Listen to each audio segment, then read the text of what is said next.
কাকুলির রান্নাঘরে আপনাদের সবাইকে স্বাগত। আজকে আমি আপনাদের জন্য নিয়ে এসেছি খুবই সহজ একটি চিকেনের রেসিপি, যার নাম পেপার চিকেন।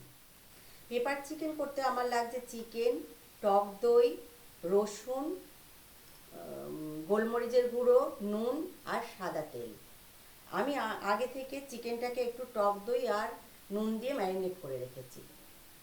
কড়াইতে আমি সাদা তেল দিয়ে দিলাম পেপার চিকেনটা করার জন্য।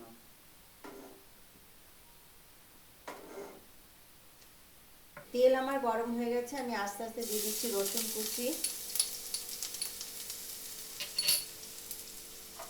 রসুনটা একটু লাল করে ভেজে নেব।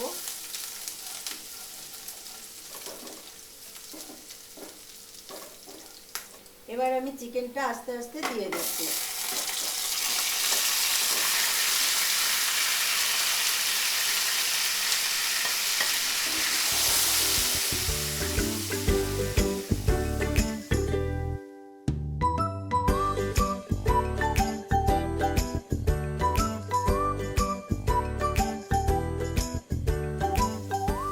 চিকেনটা আমার একটু ভাজা ভাজা হয়ে এসছে।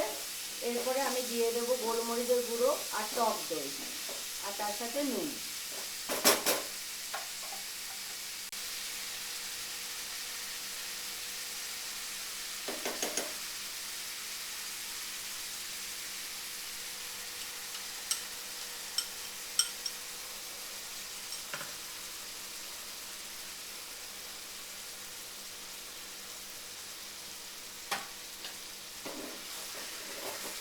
সব উপকরণগুলো দেওয়া হয়ে গেছে, এবার আমি একটু ভালো করে কষিয়ে নেব।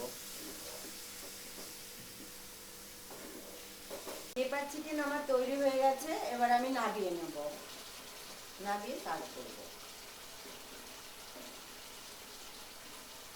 আমার হয়ে গেছে, এবার আমি সার্ভ করে দিচ্ছি।